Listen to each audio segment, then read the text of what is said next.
Story telling നമുക്ക് 3 തരത്തിൽ പറയാൻ കഴിയും. ഒന്ന്, നിങ്ങൾക്ക് പറയാൻ കഴിയും.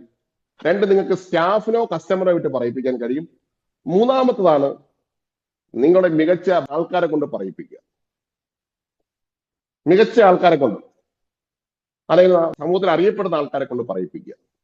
ഇതില് ഏറ്റവും മികച്ച മാർഗം ഏതെന്ന് ചോദിച്ചാൽ മൂന്നാമത്തെ മാർഗമാണ്.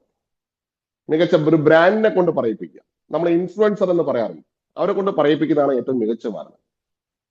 അതിൽ ഏറ്റവും മികച്ച മാർഗമാണ് നിങ്ങളൊരു ഇൻഫ്ലുവൻസർ ആയിട്ട് മാറുക എന്നുള്ളത്. നിങ്ങളൊരു ബ്രാൻഡായിട്ട് മാറിക്കഴിഞ്ഞാൽ ഇത് ഭയങ്കര എളുപ്പമാണ്. നിങ്ങൾ നിങ്ങളുടെ അനുഭവം എഴുതി വെക്കൂ. കസ്റ്റമർ ഒന്ന് സംസാരിച്ചിട്ട് പ്രൊഡക്റ്റ് വാങ്ങിച്ചിട്ട് പോകുമ്പോൾ ഓരോ കഥ അവിടെ ജനിക്കുകയാണ്. നിങ്ങൾ അടുത്ത് വന്ന ഒരു കസ്റ്റമർ ഒന്ന് പ്രൊഡക്റ്റ് വാങ്ങുന്നു, അയാളടുത്ത് സംസാരിക്കൂ. അയാൾക്കൊരു കഥ, അയാളുടെ ഒരു പ്രശ്നം നിങ്ങൾ പരിഹരിച്ച് വിട്ട ഉറപ്പായിട്ട് വിട്ടിരിക്കും. അത് നിങ്ങൾ പറയുവാനും കൂടി പഠിക്കുക. അത് അവരെ വിട്ട് പറയിപ്പിക്കുക എങ്കിൽ വീണ്ടും കുറച്ചുകൂടി നന്നായി. ഇനി വരുന്ന ആളൊരു ബ്രാൻഡാണെങ്കിൽ അവരെ വിട്ട് പറയിപ്പിച്ച് അതൊരു വീഡിയോ ആക്കി മാറ്റി പ്രചരിപ്പിക്കുക. ഇത്രയേ ഉള്ളൂ.